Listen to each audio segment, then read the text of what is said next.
آؤ سیکھیں بھلائی کی باتیں، سب کو سکھائیں بھلائی کی باتیں۔ الحمدللہ رب العالمین، الصلاۃ والسلام علی سید الانبیاء والمرسلین، اما بعد فاعوذ باللہ من الشیطان الرجیم، بسم اللہ الرحمن الرحیم۔ الصلاۃ والسلام علیک یا رسول اللہ وعلی آلک واصحابک یا حبیب اللہ، الصلاۃ والسلام علیک یا نبی اللہ وعلی آلک واصحابک یا حبیب اللہ۔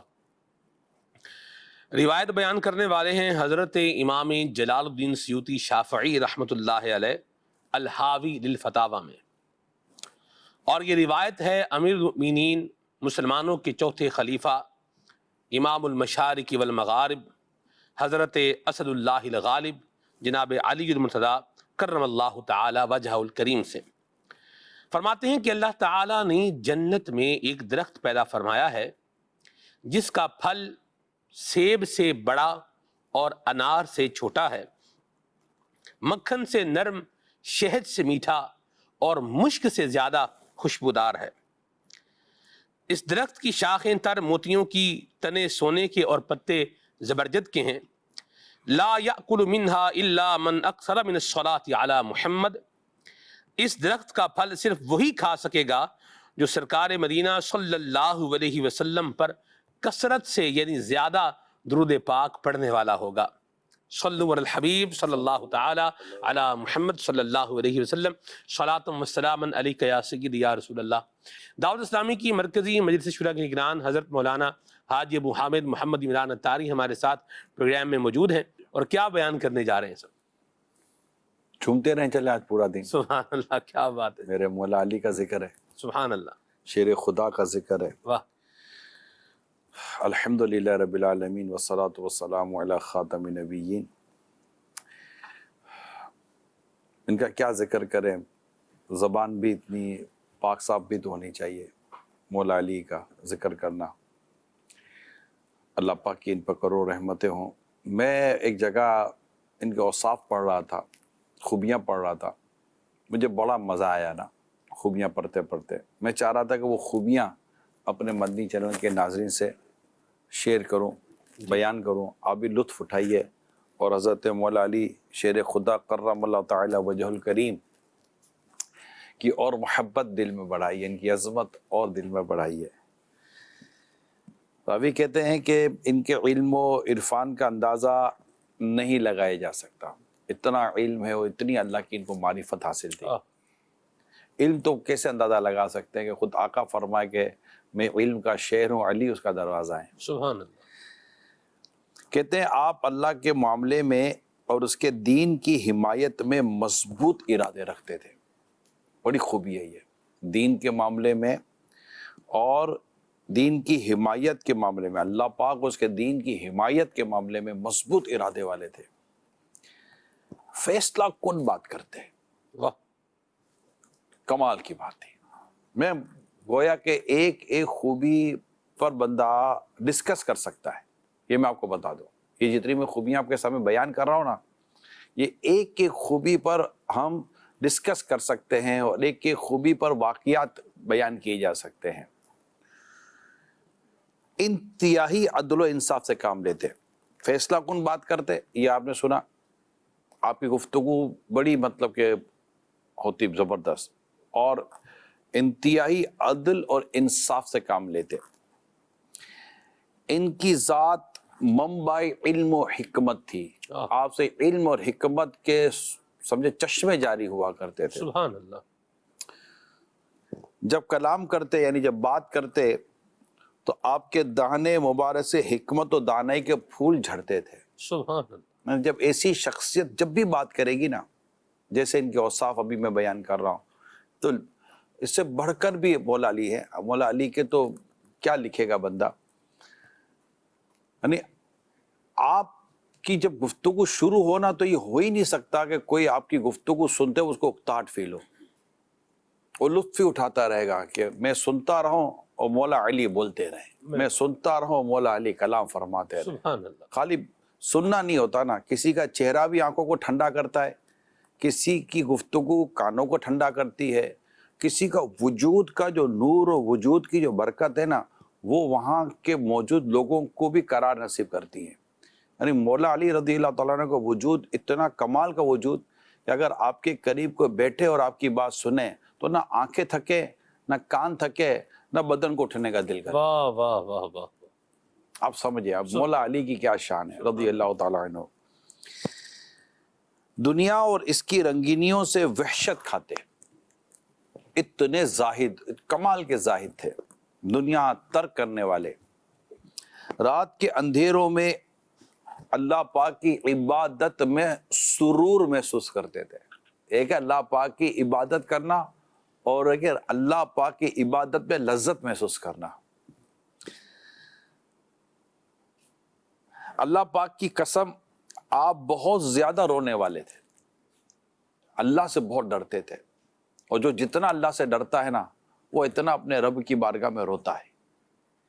اور آپ تو اسد اللہ ہیں، اللہ کے شیر ہیں، اور آپ ولایت آپ کے در سے بٹتی ہے.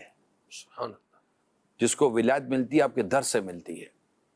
آپ شہنشاہ ولایت ہیں، آپ اللہ سے ڈرنے والے تھے اور خوب اللہ کی بارگاہ میں رونے والے تھے. سبحان اللہ.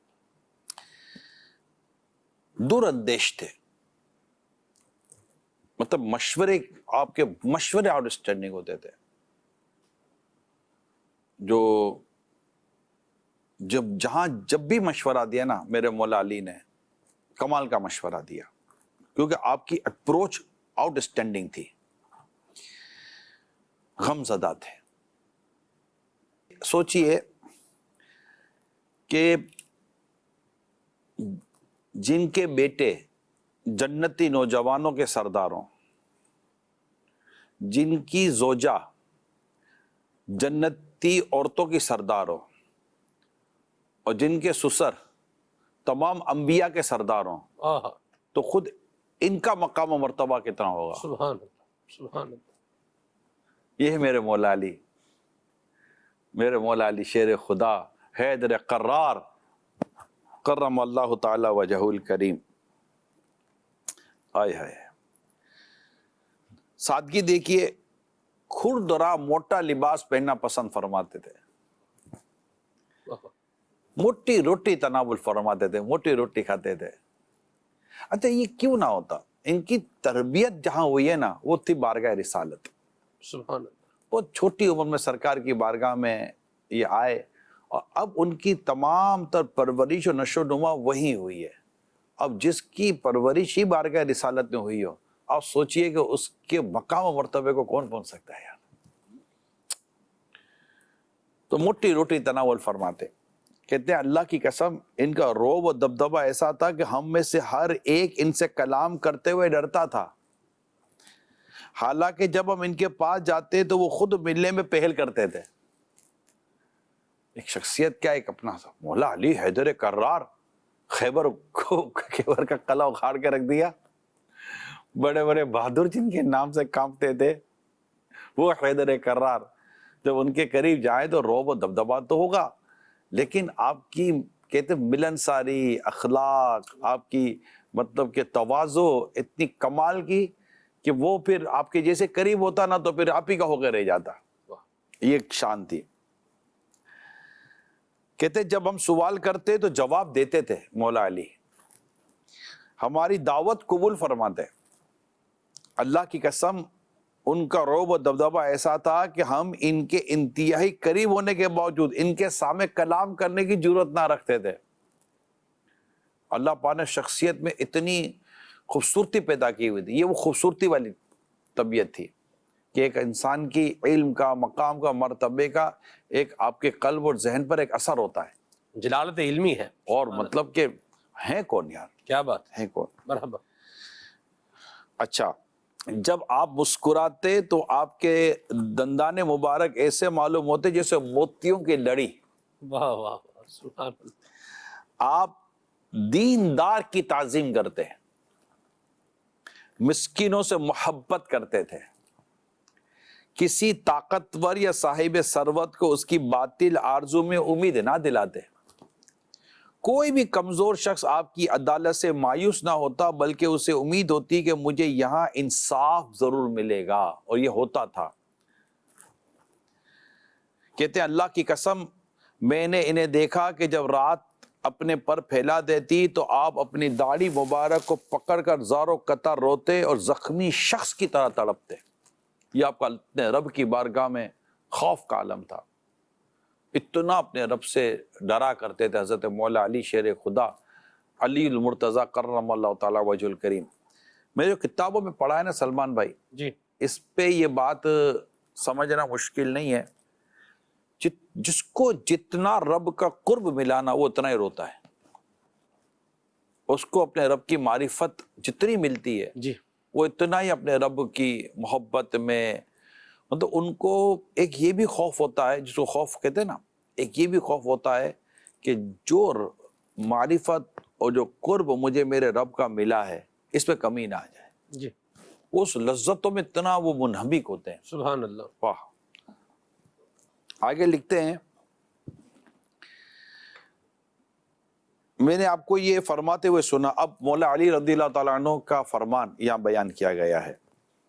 آپ فرماتے اے دنیا، یہ اب دنیا سے بات ہو رہی ہے مولا علی کی، اے دنیا کیا تو نے مجھ سے منہ موڑ لیا ہے یا ابھی بھی تو مجھ پر مشتاق ہے؟ ارے تو جا، دنیا کو تو آپ نے 1 2 3 کر دیا تھا۔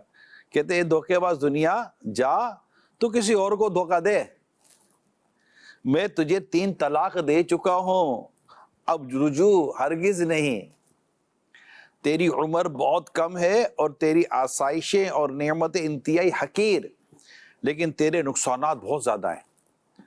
ہائے سفر آخرت بہت طویل ہے، زاد رات بہت قلیل، اور راستہ انتہائی خطرناک اور پر پیچ ہے۔ یہ اوصاف مولا علی شیر خدا کرم اللہ تعالیٰ وجہ الکریم کے یہ کسی ایک روایت میں بیان ہوئے، ورنہ تو آپ کے اوصاف بیان نہیں ہو سکتے، اتنے اوصاف، اتنے کمالات، اتنی خوبیاں، اتنی کرامات اللہ پاک نے مولا علی رضی اللہ تعالیٰ عنہ کو عطا کی ہیں کہ اس کو شمار نہیں کیا جا سکتا، بے حد و بے شمار ہے۔ اللہ پاک کی ان پر کروڑ رحمت ہو اور ان کے صدقے ہماری بے حساب مغفرت ہو۔ آمین۔ ایسے میں ایک بات بڑی غور کر رہا تھا کہ عام طور پر جو ہے وہ فضائل بیان ہوتے ہیں، فضائل تو ہم نہ پا سکتے ہیں نہ ہمیں وہ ملنے ہیں، وہ انہی کا حصہ تھا، انہی کی شان تھی، انہی کا خاصہ تھا۔ لیکن میں نے ابھی جتنی باتیں آپ نے بیان فرمائی ہیں ابھی، ان باتوں کو اگر آج ہم اپنے اعتبار سے اگر دیکھیں تو یہ تو ہمارے لیے ایک مشعل راہ ہے اپنی زندگی گزارنے کا، یوں بولیے ایک جو ہے وہ گائیڈ لائن ہے، ایک لائن آف ایکشن ہے کہ ہم اپنی زندگی کو ان خطوط کے اوپر جو ہے وہ لے کر کے آئیں۔ دیکھیں نا، آقا فرماتے ہیں صحابہ کے بارے میں کسی ایک کی پیروی کر لو ہدایت پا جاؤ گے، سبحان اللہ، رائٹ؟ ایسا ہی ہے۔ اور اگر جب صحابی میں سے کسی بھی کی پیروی کر لو ہدایت پا جاؤ گے، جی اور اگر پیروی کرے مولا علی کی، سبحان اللہ۔ ان کی پیروی اگر ہو جائے، ان کے نقش قدم پر چلنا نصیب ہو جائے، تو اب سوچئے کہ پھر بندہ کہاں کے کہاں نکل جائے، کیونکہ یہ زاہد اور عابد کے ساتھ ساتھ بڑے ہی سخی تھے، اصل میں سخاوت بھی ان کی زندگی کی بے مثال ہے، جی ان کا زہد و تقوی بھی بے مثال ہے، سبحان اللہ، اچھا ان کی عبادات بھی بے مثال ہے، سبحان اللہ۔ ہر چیز ان کی بے مثال ہے۔ آپ نے حضرت علی کرم اللہ وجہ الکریم نے فرمایا کہ جس نے مجھ سے مانگا ہے میں نے اسے دیا ہے، اور جس نے مجھ سے نہیں مانگا میں نے اسے بغیر مانگے ہی دیا ہے۔ تو یہ جو ایک انداز ہے کہ ہم بعض اوقات دیکھ رہے ہوتے ہیں کہ سامنے والا بندہ ایک حاجت مند ہے، لیکن ہم انتظار کرتے ہیں کہ یہ کچھ ہم سے مانگے گا، یہ کہے گا، بھئی بچہ روئے گا تو ہی ماں دودھ جو ہے وہ دے گی، یہ ایک بات بنی ہوئی ہے۔ کیا فرمائیں گے اس پر آپ؟ میں نے آپ کو دوبارہ عرض کر دیتا ہوں، ان کی پرورش ہوئی ہے بارگاہ رسالت میں، آقا کی شانی کے بن مانگے دیا اور اتنا دیا دامن میں ہمارے سمایا نہیں۔ تو یہ پورے کا پورا گھرانہ جو ہے نا وہ سخیوں کا گھرانہ تھا، یہ مصطفیٰ کا گھرانہ تھا، یہ اہل بیت اطہار ہیں، یہ وہ ہیں جن کے گھر پہ نبی پاک صلی اللہ علیہ وسلم اکثر جایا کرتے تھے، آپ کی شہزادی حضور کے گھر پر مولا علی رضی اللہ تعالیٰ عنہ کا بارگاہ رسالت میں ہونا، پھر ساتھ ہی ساتھ ہونا، بچپن سے لے کر آخر تک ساتھ ہی ساتھ ہونا۔ انہوں نے خود نبی پاک صلی اللہ علیہ وسلم سے کتنے اوصاف و کمالات لیے ہوں گے اور کتنوں پر ان کی زندگی کا عمل ہوگا، اس کا بندہ بیان نہیں کر سکتا۔ ہم جو بھی خوبی بیان کریں گے ہم اپنے طور پر کریں گے، جی ہم نے جو بیان کی نا یہ اس سے بہت اوپر ہے۔ ایسی بات، ہم جو بھی بیان کر رہے ہیں ان کے بارے میں یہ اس سے بہت، اگر ہم ان کی سخاوت کی بیان کریں، یہ سخاوت ان کی اس سے بہت اوپر تھی۔ ہم ان کی عدالت کی بیان کریں، ہم ان کی شجاعت کی بیان کریں، یعنی آپ غور کریں کتنی کمال کی بات ہے، کتنی کمال کی بات ہے سلمان بھائی۔ صحابہ کرام علیہم رضوان میں وہ حیرت ہیں کہ نبی کہ خیبر فتح نہیں ہو رہا اور رسول اکرم صلی اللہ علیہ وسلم تشریف لا کر ایک اعلان کر کے تشریف لے جاتے ہیں۔ اب اعلان کرتے ہیں کہ کل میں جھنڈا اس کے ہاتھ میں دوں گا جس پر خیبر فتح ہونا ہے، اور یہ وہ ہوگا جس سے اللہ اور رسول محبت کرتے ہیں اور وہ اللہ اور اس کے رسول سے محبت کرتے ہیں۔ دونوں بشارتیں ساتھ ہیں، جی رائٹ؟ جی تو یہ جو بشارتیں ساتھ تھی، اب صحابہ کرام علیہم رضوان کو کتنا انتظار ہوگا کہ کس کا اعلان ہوتا ہے، کہ بشارت یہ ہے اور خبر یہ ہے کہ یہ وہ ذات ہے کہ جس سے اللہ اور اس کے رسول محبت کرتے ہیں اور وہ اللہ اور اس کے رسول سے وہ بھی محبت کرتے ہیں۔ اب نام کس کا آئے گا؟ اور جیسے نبی رحمت صلی اللہ علیہ وسلم کے لبھائے مبارک کو جنبش ہوتی ہے، رحمت کے پھول جھڑتے ہیں اور آواز کچھ یوں نکلتی ہے، علی کہاں ہے؟ سبحان اللہ، حالانکہ اس وقت آپ کی آنکھوں میں تکلیف تھی، جی اور نبی پاک صلی اللہ علیہ وسلم اس وقت اپنا لعاب دہن مولا علی رضی اللہ عنہ کی آنکھوں میں لگایا تو وہ تکلیف بھی دور ہو گئی، سبحان اللہ، اور آپ کے ہاتھوں خیبر فتح ہو گیا۔ سبحان اللہ، فاتح خیبر آپ کہلاتے ہیں۔ جی تلوار ذوالفقار آپ کی مشہور ہے، آپ کا سخاوت کرنا مشہور ہے، کئی دنوں تک فاقے کرنا آپ کا مشہور ہے، یہ پھر سادگی اختیار کرنا آپ کا مشہور ہے، آپ کا عبادت کرنا آپ کا مشہور، قرآن پڑھنا آپ کا مشہور، سجدے و رکوع آپ کے مشہور۔ بدر میں جب مولا علی میدان میں اترے تھے تو حال ہی کچھ اور تھا، جی ایسی بات، ہے نا؟ جی کمال کی چیزیں تھیں، یہ سبحان پورے واقعات ہیں، جی اور وقت ہمارے پاس بہت مختصر ہوتا ہے۔ ایسی بات ایسا میں یہاں ایک اور بات بھی عرض کرنا چاہوں گا کہ ان کا ایک واقعہ ہے، اس پر میں چاہوں گا ہم اپنے اعتبار سے سیکھنے کی بات بھی اس میں کریں۔ یہ بڑا مشہور واقعہ ہے کہ آپ ایک جو ہے وہ غیر مسلم سے جو ہے وہ مقابلہ ہو رہا تھا اور آپ بالکل اس کے سینے پر بیٹھ گئے اور اس نے آپ کے چہرے پر تھوک دیا اور پھر آپ نے جو ہے وہ اس کو چھوڑ دیا۔ تو وہ اس نے کہا کہ مجھے تو لگا کہ آپ مجھے بڑے بروٹل طریقے سے بڑے بے دردی کے ساتھ مجھے ماریں گے، لیکن آپ نے مجھے جو ہے نا وہ کچھ بھی نہیں کہا، چھوڑ دیا۔ تو آپ نے کہا کہ پہلے جو معاملہ تھا یہ للہیت کی بنیاد پر تھا، اب میرے اپنا معاملہ بھی بیچ میں کیا ہے، نفس کا معاملہ بھی بیچ میں ایڈ ہو چکا ہے۔ تو یہ آپ پھر پیچھے ہٹ گئے۔ تو آپ یہ فرمائیں کہ ہم اپنے معاملات کے اندر جو بھی ہم کر رہے ہیں، پازیٹیو ہیں، ہماری نیکیاں ہیں، ہمارا حسن سلوک ہے، ہمارا ہیلپ کرنا ہے، ہمارا امداد کرنا ہے، بھلائی کے کام کے اندر شامل ہونا ہے، تو اس میں ہم للہیت کو کس طرح حاصل کر سکتے ہیں اور اپنی نیتوں کی اصلاح کس طرح کر سکتے ہیں؟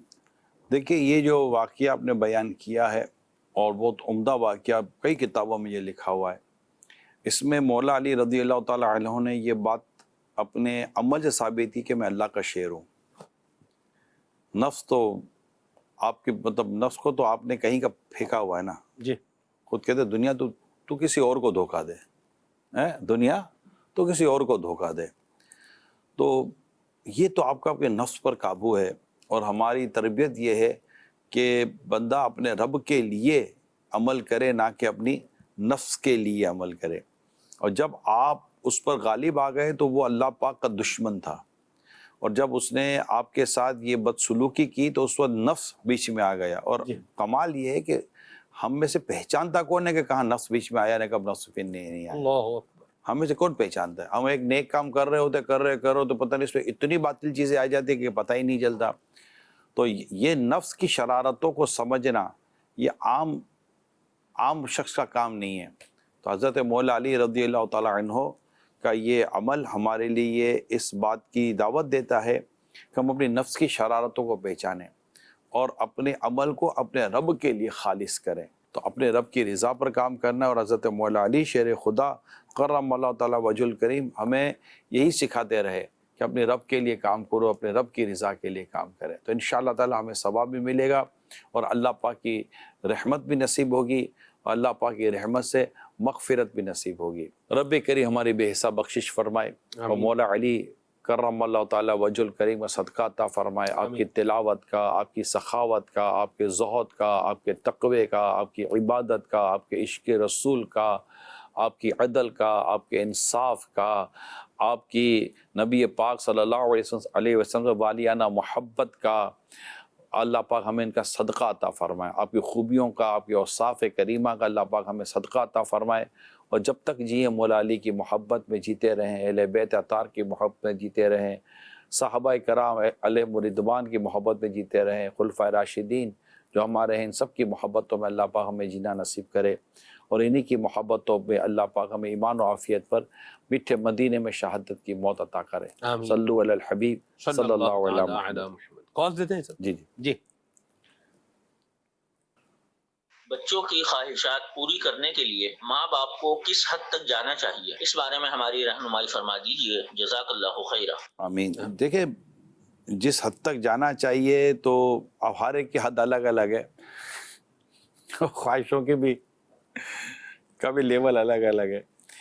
اگر گنجائش ہے اور کوئی ایسی خواہش نہیں ہے جس سے اس کی دین و دنیا کو نقصان پہنچتا ہو، تو میرا خیال ہے کہ اس کی خواہش پوری کرنے میں کوشش کرنی چاہیے۔ تاہم ہر وقت خواہش پوری نہیں کرنی چاہیے، یہ میری تھاٹ ہے۔ نہ سننے کی بچے کو عادت ہونی چاہیے، یعنی ہر وقت آپ اس کی ہر خواہش پوری کریں گے، اگرچہ آپ کے اختیار میں ہے، کوئی نقصان بھی نہیں ہے، لیکن اس کو نہ سننے کی عادت ڈالیے۔ نہیں، آج نہیں، ابھی نہیں، نہیں یہ نہیں، یہ نہیں، اس طرح اس کو نہ سننے کی، ورنہ اس کو کبھی نہ سننی پڑی نا اور عادت نہیں ہوگی تو بڑا گڑبڑ ہو جائے گی بچے کے اندر۔ تو یہ ہے، تو مطلب اس پہ اعتدال ہونا چاہیے۔ ہر چیز میانہ روی کے ساتھ اچھی لگتی ہے، اعتدال کے ساتھ اچھی لگتی ہے، بیلنس کے ساتھ اچھی لگتی ہے۔ کالز ہمارے پاس جو ناظرین کی پہلے ہم شامل نہیں کر پائے، آج وہ کالز بھی ہم انشاءاللہ پروگرام میں لے رہے ہیں تاکہ یہ پینڈنگ کالز کا معاملہ بھی کچھ کلیئر ہو جائے۔ جی کال۔ جوائنٹ فیملی سسٹم میں اکثر گھروں میں تمام ذمہ داریاں کسی ایک مرد یا عورت پر ڈال دی جاتی ہیں اور پھر بھی ان سے مزید توقعات وابستہ کر لی جاتی ہیں، جبکہ باقی افراد جو خود کچھ نہیں کرتے صرف تنقید میں مصروف رہتے ہیں۔ اس رویے سے محنتی افراد کی حوصلہ شکنی اور دلاداری ہوتی ہے۔ اگر ایک بہو ایسے ماحول کا سامنا کرے تو وہ اپنی شکایت کس سے کرے، اور صبر کے علاوہ ایسی کیا حکمت عملی ہو سکتی ہے جن پر عمل کر کے گھر کا ماحول خوشگوار اور محبت بھرا بنایا جا سکتا ہے؟ دیکھیں کمبائنڈ فیملی خود لفظ ہی کمبائنڈ کے ساتھ ہے، لہٰذا تمام تر ایفرٹس بھی کمبائنڈ ہوں گی۔ یہ نہیں ہو سکتا کسی ایک پر سارا بوجھ لاد دیا جائے اور سارے آرام سے بیٹھے ہوئے ہیں۔ مثال کے طور پر اگر گھر کے اندر کے کوئی بھی پورے گھر کے جتنے بھی ایشوز ہیں، کام ہیں، معاملات ہیں، ان سب کو اگر آپ ویٹ کرتے ہیں تو ان سب کا اگر کوئی ویٹ بنتا ہے تو وہ ویٹ سب پر ایکول تقسیم کیا جائے گا نا۔ کچھ گھر کے اندر کے کام ہے، کچھ گھر کے باہر کے کام ہے، کچھ اخراجات سے ریلیٹڈ کام ہے، کچھ مینٹیننس سے ریلیٹڈ کام ہے۔ اب وہ کما کر بھی وہی لائے، مینٹیننس بھی وہی کرے، یہ بھی وہی کرے، یہ بھی وہی کرے۔ آئی تھنک یہ درست نہیں ہے اور یہ ہونا بھی نہیں چاہیے۔ سب کو اپنے اپنے کام تقسیم کرنے چاہیے، اور عورتوں میں بھی اگر مثال کے طور پر ایک ایسی فیملی ہے کہ جہاں پر ساس، ایک دو تین بہو ہیں یا ایک دو پھر نندے بھی ہیں، اس طرح کا اگر ماحول بنا ہوا ہے اور بھائی وغیرہ سب ساتھ رہ رہے ہوتے ہیں، تو پھر میرا خیال ہے کہ گھر کے بڑوں کو بیٹھ کر باقاعدہ، اصل میں اس میں بیٹھا نہیں جاتا، بات کی نہیں جاتی، بات کرنی چاہیے، ورنہ تو کرتے کرتے گھر ٹوٹ جائے گا۔ اور ایک کہتے ہیں ربڑ کو بھی کھینچو نا تو وہ ٹوٹ جاتا ہے، تو یہ کبھی بھی نہیں کہیے گا۔ گھر کے بڑوں کو میں یہاں مشورہ دوں گا، جیسے بھی کال آئی اس کو پیش نظر رکھ کر، کہ آپ ایک بار گھر میں بیٹھ کر مشورہ کر لیں، اور گھر میں مشورہ کر کے سب کو تقسیم کر دیں کہ بھئی آپ کے کام، اس پہ سب کو بولنے کی اجازت ہونی چاہیے، لیکن وہاں بے پردگی کا ماحول نہ ہو، بدتمیزی نہ ہو، بد اخلاقی نہ ہو۔ گھر کے بڑے اگر یہ کام کرنے کی کوشش کریں گے تو اچھے انداز سے ہو جائے گا۔ پہلے انفرادی کوشش کر لی جائے، ماحول سیٹ کر لیا جائے، پھر کام تقسیم کریں، پھر جس کو جو کام ملا نا وہ کرے۔ کبھی کبھی کسی کی مجبوری، پریشانی، بیماری ہو گئی تو ڈیفینیٹلی وہ ایک دوسرے کے ساتھ انڈرسٹینڈنگ کر سکتے ہیں اس طرح، کیونکہ یہ بڑے کنبے جو ہوتے ہیں نا، ان بڑے کنبوں میں پھر یہ بڑے مسائل ہوتے ہیں کہ کوئی کوآپریٹیو ہوتا ہے، کوئی نان کوآپریٹیو ہوتا ہے، کوئی سپورٹ کرتا ہے، کوئی سپورٹ ہی نہیں کرتا، کوئی مطلب کہ اب ظاہر بات ہے کمانے والے 2 ہاتھ ہوں اور خرچ کرنے والے 20 ہاتھ ہوں تو پھر تکلیف ہی تکلیف ہے، تو یہ ہونا نہیں چاہیے ایسا۔ ایسا ایک بات میں لے لیتا ہوں اس عنوان پر پھر آگے چلتا ہوں. میں بلکہ آپ کو ایک مزے کی بات بتاؤں، میں کیوں مسکرا رہا ہوں. ہم نے ایک سفر کیا، ٹریول کیا، تو اس میں کیا ہے، جب برتن دھونے کی باری لگتی تھی نا، تو وہ 2 افراد 2 کر کے بھی ہم تقسیم کرتے رہے. تو 2 کی جب باری لگتی تھی نا کسی کام کرنے کی، تو یا تو وہ وظائف پڑھنے لگ جاتے تھے. کیا کر رہے ہیں بھائی؟ وظائف پڑھ رہے ہیں، یہ کر رہے ہیں، وہ کر رہے ہیں. یعنی یوں ہوتا ہے. ایک تو یہ، اس پر بھی بتائیں. اسی طرح اور دوسری بات ساتھ میں یہ کر لیں کہ بعض اوقات ماں یہ سوچ رہی ہوتی ہے کہ میری بیٹی نے سسرال میں جا کے کام ہی کرنے ہیں، بیچاری ساری زندگی یہاں کام کرے گی، کوئی 4 دن جو ہے ابھی سکھ کے گزار لے، تو بہو آئی ہے 4 کام کر رہی ہے، 2 اور کر لے گی تو کون سی تباہی آ جائے گی. یہ بھی ایک بات ہوتی ہے. اگر بیٹی سکھ کے دن گزارنا چاہتی ہے، آپ چاہتے ہیں کہ بیٹی سکھ کے دن گزارے، تو اس کو اپنے گھر میں کام کرائیں گے تو سسرال میں جا کے بیٹی سکھ کے دن گزارے گی. اور اگر اپنے گھر میں کام نہیں کرائیں گے تو بیٹی سسرال میں جا کر مشکل سکھ کے دن گزارے. احساس کمتری میں مر جائے گی بیچاری. مطلب احساس کمتری اس کو کہیں کا نہیں چھوڑے گا، کیونکہ اس کو کام کرنے نہیں آ رہا ہوگا گھر کا. ایسا نہیں ہونا چاہیے. آپ کے ساتھ جو وہ ہو رہا تھا کہ جو 2 اسلامی وظیفے میں چلے گئے تھے، تو اب ظاہر بات ہے اب یہ تو غور کرنا چاہیے کہ ان کو اس وقت اس کے لیے کون سا کام زیادہ افضل ہے. یعنی میں نے دیکھا ہے کہ دل جوئی ایک ایسا عمل ہے، مسلمان کے دل میں خوشی داخل کرنا، کہ امیر سنت جب کوئی ایسا وظیفہ یا کوئی ایسی ایکٹیویٹی میں ہوتے ہیں نا، اور کوئی آ جائے بات کرنے کے لیے، آپ اپنی ایکٹیویٹی کلوز کر دیتے ہیں. آپ کہتے ہیں یار وظیفہ پڑھنا ٹھیک ہے، ثواب کی بات ہے، لیکن اس کا دل خوش کرنا، یہ مجھے اس میں زیادہ ثواب نظر آتا ہے. کیا بات کہ فرائض کے بعد سب سے افضل عبادت مسلمان کے دل میں خوشی داخل کرنا ہے. سبحان. تو جب مسلمان کے دل میں خوشی داخل کرنے کا معاملہ ہے، سپورٹ کرنے کا معاملہ ہے، تو اس وقت ہمیں اس بات کا لحاظ رکھنا چاہیے تاکہ ہم زیادہ زیادہ ثواب ہوں. اچھا، اس میں ہوتا سب یہی ہے کہ سب اپنے کردار پر ڈیپینڈ کرتا ہے، اپنے انداز پر ڈیپینڈ کرتا ہے. کہ ورنہ تو یہ دوستوں میں بھی یہ ہوتا ہے کہ کام کے وقت پہ کوئی آگے پیچھے ہو جاتا ہے، وہ دیکھا ہوگا ہوٹل میں کھانا کھا کر پہلے نکل جاتا ہے تاکہ بل نہ بھرنا پڑے. ایسا ہوتا ہے نا بیچ میں ہمارے درمیان ایک آدھ ایسا سیمپل ہوتا ہے جو کھانا وانا کھا کر سیدھا ہوٹل سے باہر نکل جاتا ہے تاکہ اس کو بل نہ بھرنا پڑے. باہر نکل کے پوچھیں گے بھر دیا بل؟ اچھا چلو ٹھیک ہے. آفر بھی نہیں کرے گا کتنے ہوئے میرے سے بھی لے لو. اچھا سو دوستوں کو بھی پتا ہوتا ہے کہ یہ ہے توفیلی ٹائپ کا ہی، تو اس طرح کا ہوتا ہے. تو گھر کے اندر بھی ایسا ہوتا ہے بعض اوقات کہ گھر کے کام کاج کی جب باری آتی ہے نا، تو کوئی کہاں نکل جائے گا، وہ کہاں نکل جائے گا، وہ کسی کمرے میں چلا جائے گا، بہت زیادہ کچھ دن تو باتھ روم میں چلا جائے گا. اب اس کو ڈھونڈتے رہو کہ بھائی اب گھر کے کام کرے کون. تو سنسیریٹی ہونی چاہیے. گھر ہے نا سنسیریٹی سے چلتا ہے، خود غرضی سے گھر نہیں چلتے. گھر میں خود غرضی نہیں ہونی چاہیے، گھر میں مفاد نہیں ہونا چاہیے. اپنا بوجھ کسی اور پر لا دینا یہ گھر گھرستی نہیں ہے، بلکہ اپنے بوجھوں کو تقسیم کر لینا اور اپنے بوجھوں کو خود ہی اٹھا کر چلنا. یقین مانے اس میں گھر میں بہت محبت ہے، بہت عافیت ہے. ورنہ لے دے کر اب یہی ہو جاتا ہے کہ آپس میں پھر کسی 2-4 پر ہی بوجھ پڑ جاتا ہے، پھر ڈیفینیٹ وہ بھی کبھی پھٹتا ہے، اور جب وہ بلاسٹ ہوتا ہے تو پھر گھر کا ماحول عجیب و غریب ہو جاتا ہے. میں ہی رہ گیا ہوں، یہ میں ہی رہ گئی ہوں، پھر یہ چلتا ہے. بالکل ہے، ایسا ہے سب کی زبان پر. جیسے مثال کے طور پر ایک بیٹا ہے، وہ سب کی بات مانتا ہے، تو والد نے بھی اسی کو بلانا ہے، ماں نے بھی اسی کو بلانا ہے، بہن ہے تو وہ بھی اسی کو بلائے گی، بھائی ہے تو کبھی تو بولے گا نا کہ میں ہی رہ گیا ہوں. ایسی بات اس کو بولنا چاہیے. ویسے ایسا یار انسان ہے یار، خیال تو آتا ہے نا. ایسی بات ہے. ٹھیک ہے جی، کال لیتے ہیں.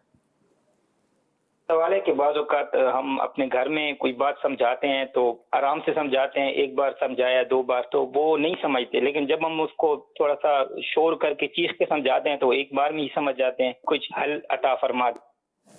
شور وغیرہ وہ 1 بار سمجھتے نہیں ہو، 1 بار سہم جاتے ہیں. 4 دفعہ شور کریں گے تو پھر شور بھی سمجھ میں نہیں آئے گا، وہ شور کا بھی عادی بن جاتا ہے. تو کہیں بہت ہی ریئر کیس کے اندر کبھی کبھی سمجھانے کی یا کچھ سخت انداز اختیار کرنے کی ضرورت پڑتی ہے. مگر میں نے پہلے بھی کہا تھا یہ بڑے اس کو ریئر رکھا کریں، یعنی بہت کم پرسنٹیج اس کی ہونی چاہیے. زیادہ تر پرسنٹیج نرمی کی ہی ہونی چاہیے، کہ نرمی سے بھی کام تو بن ہی جاتے ہیں یار. مرحبا جی. کال. میرا نگرانی شورا سے سوال ہے کہ اچھا کھانا اور اچھا اوڑھنا بچھونا صرف امیروں کا ہی حق ہے؟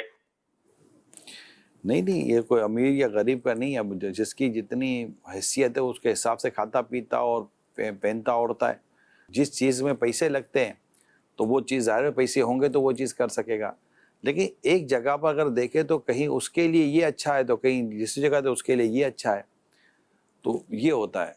تو یہ نہیں، اور یہ کوئی ایسی بھی چیز نہیں ہے جس پر بندہ اتنا وہ رنجیدہ یا افسردہ ہو جائے کہ جو دنیا کی آسائشیں ہیں، دنیا کی لذتیں اگر کوئی نہیں اختیار کر پاتا تو اللہ پاک نے چاہ تو اگر نیکی کرتا رہے، صبر کرتا رہے، شکر کرتا رہے، تو کیا پتہ قیامت کے دن اس کے اجر و ثواب کی کوئی انتہا ہی نہ رہے. یعنی کہ وہ فقراء، وہ فقیر جو اپنے اس کیفیت پر اپنے رب کی رضا پر راضی ہے، سبحان اللہ، امیر سے 500 سال پہلے جنت میں داخل ہوگا. سبحان اللہ، سبحان اللہ. 500 سال پہلے جنت میں داخل صحیح. ہوگا کہ وہ یہ نہیں کر سکا. لیکن ہم تو یہ امیری غریبی میں یہ سب چلے گئے. مجھے تو وہ بات یاد آ رہی ہے کہ کچھ صحابہ سرکار صلی اللہ علیہ وسلم کے بارگاہ میں حاضر ہوئے اور کچھ یوں عرض کرنے لگے، یا رسول اللہ، امیر تو ہم سے، مالدار صحابہ جو ہے وہ ہم سے آگے نکل گئے. وہ کیوں بھائی؟ ہم بھی نماز پڑھتے ہیں، وہ بھی پڑھتے ہیں، ہم بھی روزے رکھتے ہیں، وہ بھی رکھتے ہیں، جو ہم عبادت کرتے ہیں وہ بھی کرتے ہیں، مگر وہ صدقہ و خیرات کرتے ہیں، وہ زکاتیں دیتے ہیں، وہ حج کرتے ہیں، وغیرہ وغیرہ جو بھی عبادات تھیں، خلاصہ عرض کر رہا ہوں. تو وہ انہوں نے بیان کی. تو سرکار صلی اللہ علیہ وسلم کو عرض کی، یا رسول اللہ، وہ تو ہم سے آگے نکل جائیں گے، ہمارے پاس تو مال ہے نہیں کہ ہم یہ کر سکتے ہیں. نبی پاک صلی اللہ علیہ وسلم نے انہیں ایک دعا سکھائی کہ تم یہ پڑھا کرو. تو انہوں نے وہ دعا لے لی آقا سے، پھر حاضر ہوتے ہیں کہ یا رسول اللہ، یہ دعا تو انہوں نے بھی سن لی ہے اور وہ بھی یہ پڑھ رہے ہیں، تو اور آگے نکل گئے. پھر حبیب پاک صلی اللہ علیہ وسلم کو یہ فرما، اللہ تعالیٰ جس کے لیے جو عطا کرے. واہ. لیکن یہاں پر میں جو بات غور کری، اس طرح کی 2-3 روایتیں میں دیکھ رہا تھا کہ صحابہ کرام علیہم الرضوان کو ان کی مالداری میں یہ چیز نہیں تھی کہ وہ مالداری کی وجہ سے ان آسائشوں میں یا ان سہولتوں کو حاصل کر رہے ہیں. ان کو یہ تھا کہ ہم ان کی طرح نیکی و تقوی اور عبادت کے اندر ان سے پیچھے نہ رہ جائیں جو وہ پیسوں کی وجہ سے کر رہے ہیں. بات سمجھ رہے ہیں؟ جو دولت کی وجہ سے، اب امیر آدمی ہے، اگر اس کے پاس دولت ہے تو وہ مسجد بھی بناتا ہے، وہ حافظ بھی بناتا ہے، وہ مدرسہ بھی بناتا ہے، وہ کنویں بھی کھدواتا ہے، وہ بیواؤں کی شادیاں بھی کرواتا ہے، یتیموں کی بھی مدد کرتا ہے، اس کے پاس پیسہ ہے، بہت ساری چیزیں ہیں.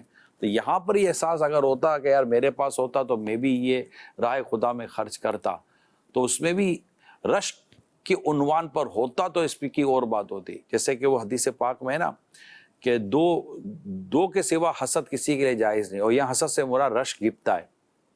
ایک وہ جس سے اللہ پاک نے قرآن دیا اور وہ رات و دن میں اللہ کے لیے قرآن پڑھتا ہے، تو کوئی دیکھنے والا کہے کہ مجھے بھی ایسا قرآن ملتا تاکہ میں بھی اپنے رب کی بارگاہ میں اس طرح قرآن پڑھتا.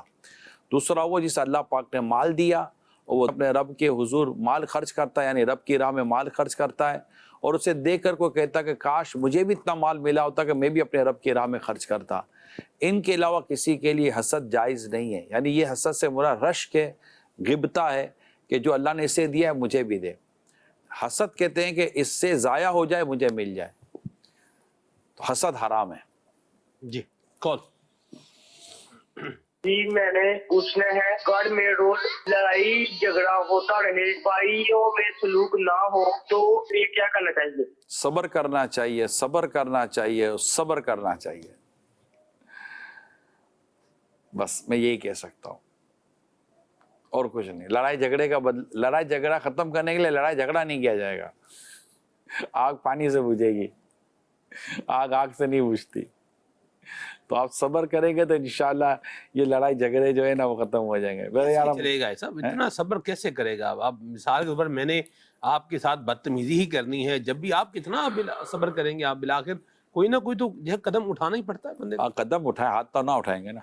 ٹھیک ہے، کیا بات ہے. مرحبا. قدم اٹھائیں، قدم اٹھا کے بات چیت کریں، بات چیت کر کے تھوڑا سا اپنا درد دل بیان کریں. گفتگو سے مسائل حل ہوتے ہیں. جی ٹھیک. جی کون؟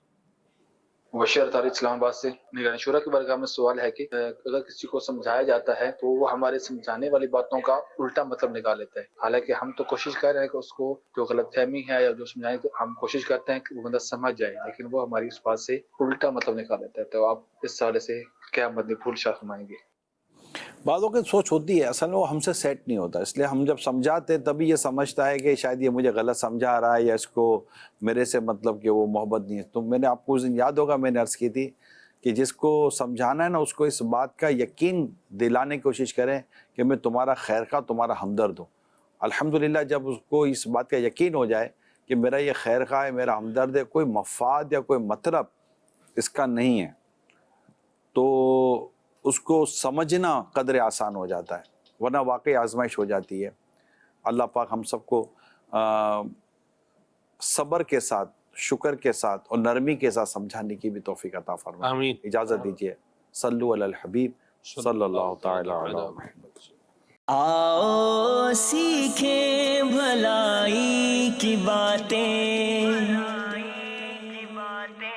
سب کو سکھائیں بھلائی کی باتیں.